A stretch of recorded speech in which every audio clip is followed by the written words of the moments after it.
7મી ઓક્ટોબરથી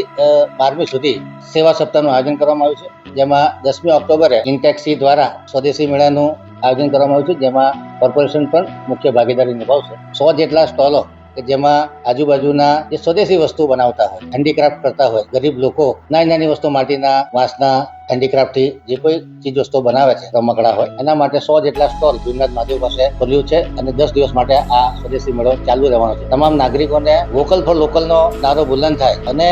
આપણા ગરીબ લોકોને, જે લોકો લોકલી પોતાની વસ્તુ ઉત્પાદન કરે છે, દિવાળીનો તહેવાર છે તો ખરીદી કરી અને એમની જે કળા છે એને ઉત્તેજન આપીએ, એમની એન્ટરપ્રેન્યોરશિપને વધુ સશક્ત કરીએ. 12મી ઓક્ટોબરે હરિઓમ ગઢવી અને પૂર્વ મંત્રી દ્વારા જે યુથ આઇકોન છે એમના દ્વારા કોટા સ્ટેડિયમ ખાતે સાંસ્કૃતિક કાર્યક્રમ ગીત સંગીતનું આયોજન કરવામાં આવ્યું છે, જેમાં સિટીઝન એન્ગેજમેન્ટ અંતર્ગત વડોદરાના તમામ નાગરિકો જોડાય, આપણે સૌ ભેગા મળી અને આ વિકાસ સપ્તાહમાં પોતાનું યોગદાન આપીએ, જેથી કરી અને માનનીય વડાપ્રધાન નરેન્દ્ર મોદી હજુ વધુ ભારતને વિકસિત બનાવે અને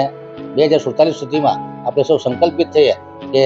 ભારત સાચા અર્થમાં વિકસિત રાષ્ટ્ર બને અને ભારત અત્યારે 4થા નંબરની ઇકોનોમી છે. આત્મનિર્ભર ભારતના નારાને વધુ બુલંદ બનાવી અને આપણે સૌ સ્વદેશી વસ્તુઓ અપનાવીએ, એ આશયથી આ વિકાસ સપ્તાહ ઉજવવામાં આવ્યો.